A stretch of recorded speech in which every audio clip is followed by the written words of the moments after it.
Hey, what's going on everybody, and welcome to another TechRock episode. Today, I'm standing here at the newly constructed 384 Super Smelter, Furnace Super Smelter that I designed. And if you guys haven't already, you should go check out the live stream that I did 2 weeks ago on a Saturday, I believe. It's posted to my YouTube channel. But anyways, it is finally built in survival mode, and this thing is absolutely nuts. We did have a little bit of a setback. I spawned the Wither in, and he somehow managed to glitch out of the cage and destroyed part of the Super Smelter. But anyways, it wasn't that much damage, honestly. He didn't blow up too much, and I have currently rebuilt it since then. But we have a 14 game tick tree farm that I also did a tutorial on not too long ago. This is finished. All of this should be operational right now. And also, I'm currently working on placing in the piston layout that will funnel all of the log blocks to the Wither cage so that he can destroy them. But anyways, yeah, this is pretty awesome. Like, it's super satisfying to see this thing finally built in survival. Like, it was definitely a proud moment whenever I had finished it. And just being able to, like, look over this and everything is just crazy. But anyways, I need to actually place in the rest of the pistons and stuff for the piston feed tapes in order for the blocks to get funneled over here. And I have to add a snow golem in over on this side that will shoot him with snowballs so that he'll blow up the blocks. Alright, so we finally got everything in place. I just added the snow golem and everything. The Wither cage is all finished up. We got the item collection system right here. We have all of the piston feed tapes to push all of the items toward the Wither cage. And now it's time to do a full test of the entire system with the Wither cage and everything now that it's installed. So I'm going to turn on this, which should start the bone meal clock. Okay, so it's missing a piece of redstone dust back here. I don't have redstone on me. Let's see. Let's turn this off real quick. Only one of those dispensers is firing. I was working on it a few minutes ago, and I took the redstone dust out so that I could fill up the dropper with bone meal. Just add this back real quick. There we go. Alright, now we should be ready to go. Let's get some spruce. Now they're both firing. Awesome. And I need to keep an eye on the actual Wither cage and everything as well, just to make sure all of these blocks are getting funneled over properly. That all looks good. Please don't you're gonna crash me.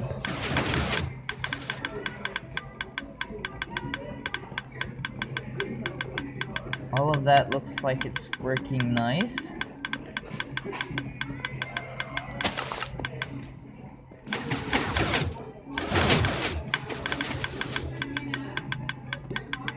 All of that looks good.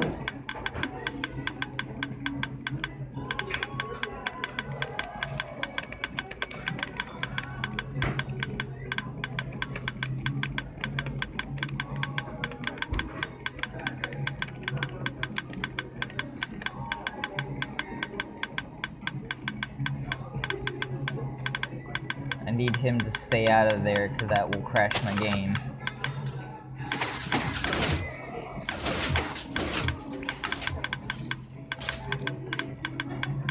Are we getting logs yet? We are getting logs. Awesome.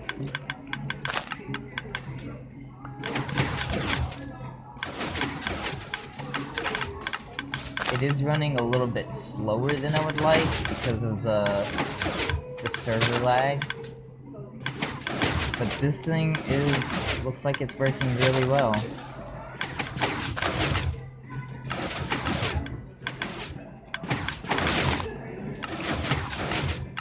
There's a lot of piston actions and stuff, so it's taking a while to move all of these logs and stuff over. This thing is really fast. Of course we get a stump. Is everything working good? Looks like it. Yep. Alright, that is what's up. So obviously that's spruce. Jungle and birch are pretty much the same thing, except they don't grow as tall, so... It's awesome. Awesome that everything is working properly. Yep. Alright, cool. Alright, so one project down and quite a few more left to go. I'm over here at the raid farm that Hail Guy has built for us using his latest version, which is the insta-kill raid farm. And he was over here building this probably last week or so, and it looks like there's a raid that's already started. This isn't good. They should spawn up at the top. I think somebody was AFKing here and they forgot. Either they got kicked or something, I don't know. But it seems there's a raid started. All of the mobs, all of the raiders should be spawning up here at the top. Yep, they are. So they'll spawn up here at the top, and then they'll get flushed over. The lava will kill the Ravagers off, and then the rest of the pillagers will drop down into the chute.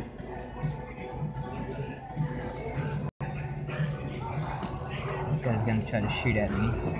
So let me go back down. It's quite interesting. I've never seen it, this farm working from the top before, while it was actually spawning mobs in for the raid. But once I get down here, yep, the raid bar should start back up. Let's get down here to the Trident Killer.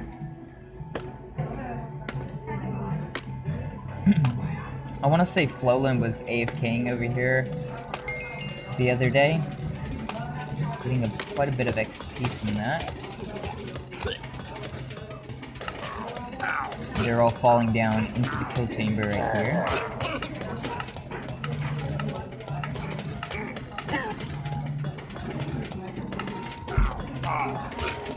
And it should be complete. So once those last Ravagers and stuff die, then the rest of them will drop down in here.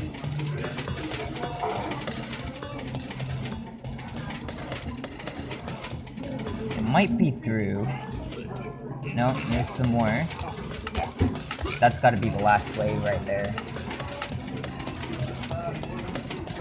So I actually have this built on my Skyblock world, and it works really great. Like, it's a fantastic farm, and it should be more than you guys will ever need if you're playing on your own world, or even if you're playing on a realm. If it's not like super technical, then this is pretty much all you will ever need for, in terms of emeralds and stuff.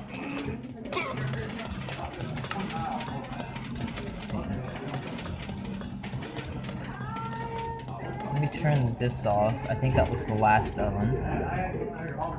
But yeah, the reason why I came over here is I actually need a bunch of emeralds. Now that everything is pretty much done over at the Super Smelter, we still have to build in the building, which is going to require a lot of brick and a little bit of quartz and stuff.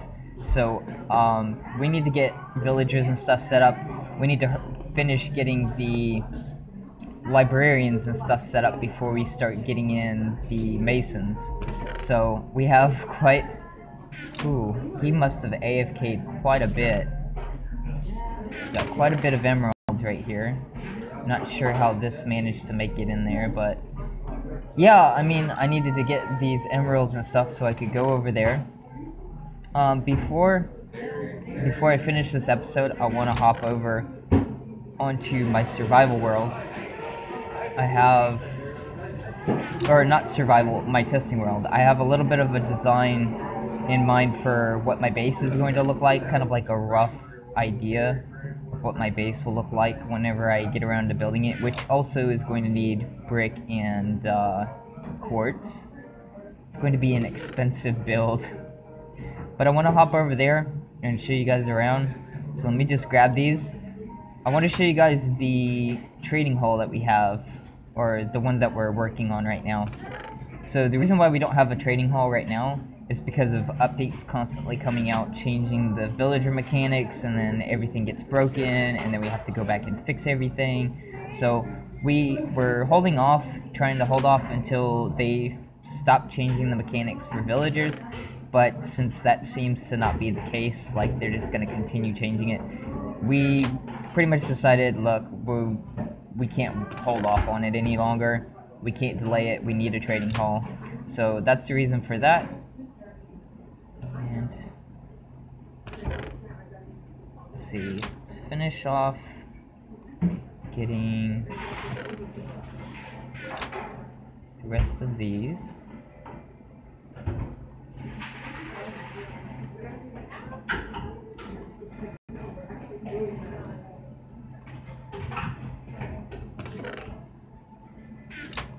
Okay, so that's empty. We have emeralds here. We got tons of emeralds.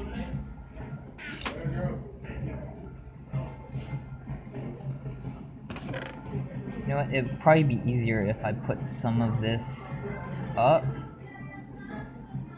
and then made the blocks, because my inventory is full.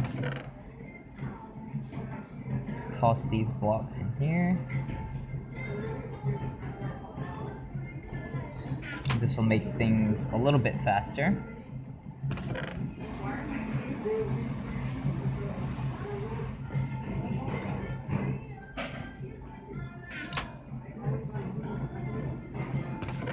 Alright, let's go ahead and grab these, and then let's hop in the end dimension, and I want to show you guys the trading hall that we have. I don't know if there's an end portal here. I'm not sure if they set one down or not, but I'm not seeing any. Alright, so it looks like we're gonna go the old way.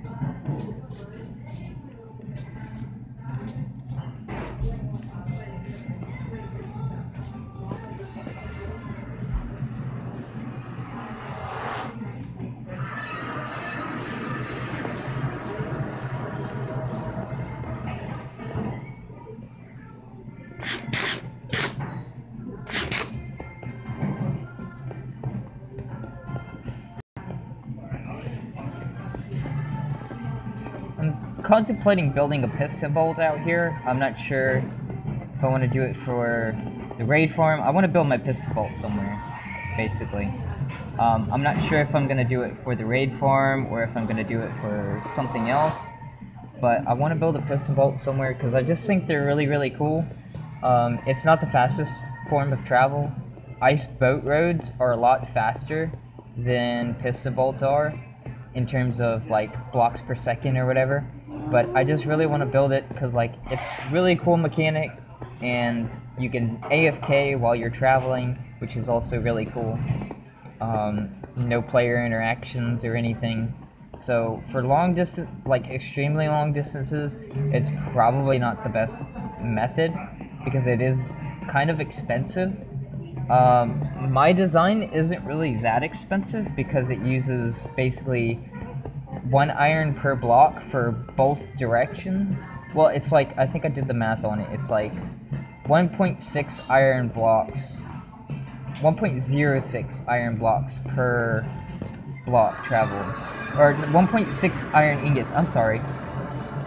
Anyways, you get the general idea of what I'm trying to say. It's not really that expensive in the grand scheme of things, especially since we have a ton of iron and everything, but I just kind of want to build one. Like, I had this one in Bedland Survival Season 1. I had 3 of them built, and they were just really cool. I love them. But anyways, this goes out to the trading hall that we're obviously still working on. It's not finished yet. Currently, we're trying to get all of the librarians and stuff in place.